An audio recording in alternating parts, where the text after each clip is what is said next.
સુરત શહેરમાં ગુનાઓનો ગ્રાફ વધી રહ્યો છે। લિંબાયત વિસ્તારમાં એક યુવકની જાહેર રીતે હત્યા કરવામાં આવી છે। પોલીસની પ્રાથમિક તપાસ મુજબ આ હત્યા મોબાઈલ સંબંધિત પૈસાની લેતી દેતીને લઈને થયેલા ઝઘડાનું પરિણામ હોઈ શકે છે।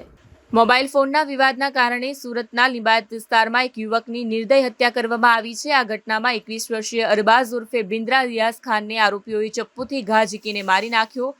પોલીસે આરોપી સહિતના 3 યુવાનોને રાઉન્ડ અપ કર્યા છે। પ્રાથમિક તપાસ અનુસાર હત્યાનું કારણ માત્ર 1000 રૂપિયાનો મોબાઈલ ફોનનો વિવાદ હતો।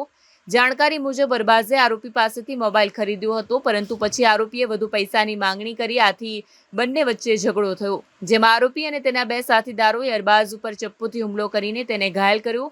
ગંભીર રીતે ઘાયલ થયેલા અરબાઝને હોસ્પિટલમાં દાખલ કરવામાં આવ્યો હતો, જ્યાં ડોક્ટરોએ તેને મૃત જાહેર ઘોષિત કર્યો। ઘટનાની જાણ થતાં પોલીસે તત્કાલ કાર્યવાહી કરી મુખ્ય આરોપી સહિત 3 શક્તિગ્રસ્તોને રાઉન્ડ અપ કર્યા છે। ડીસીપી ભગીરથ ગઢવીએ જણાવ્યું હતું કે આરોપીઓ અને મૃતક વચ્ચે જૂનો વિવાદ હતો, જે આખરે હિંસક ઘટનામાં પરિણમ્યો। તપાસ હેઠળ વધુ વિગતો શોધી કાઢવામાં આવશે। અરબાઝની હત્યાથી તેના પરિવારજનો અને સ્થાનિક વિસ્તારના લોકોમાં આંચકો પહોંચ્યો છે।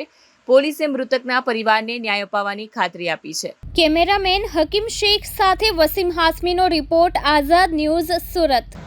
સુરત શહેરના લિંબાયત પોલીસ સ્ટેશન વિસ્તારમાં 30 નાલ ચોકી છે। આ 30 નાલ ચોકી પાસે આજે એક હત્યાનો બનાવ બન્યો હતો। આ બનાવનો સમય લગભગ 6:30ની આસપાસનો છે, સાંજનો। ઘટનામાં એવું હતું કે એક વ્યક્તિ જેનું નામ અરબાઝ ઉર્ફે બાંદ્રા ખાન કરીને છે, એને મોબાઈલની પૈસા બાબતે એક વ્યક્તિ સાથે ઝઘડો થયો હતો, જેમાં જે આરોપી છે, સસ્પેક્ટ છે અત્યારે, એનું નામ છે મોહમ્મદ અનવર શેખ। એ અને એના 2 પુત્રો આ બધાએ આવી અને ત્યાં એના સાથે મારામારી કરી અને એના ઉપર ચપ્પુ ઉલાવી દીધું હતું, જેને કારણે એનો જે ભોગ બનનાર છે એનું હોસ્પિટલમાં જતાં મૃત્યુ થયું હતું।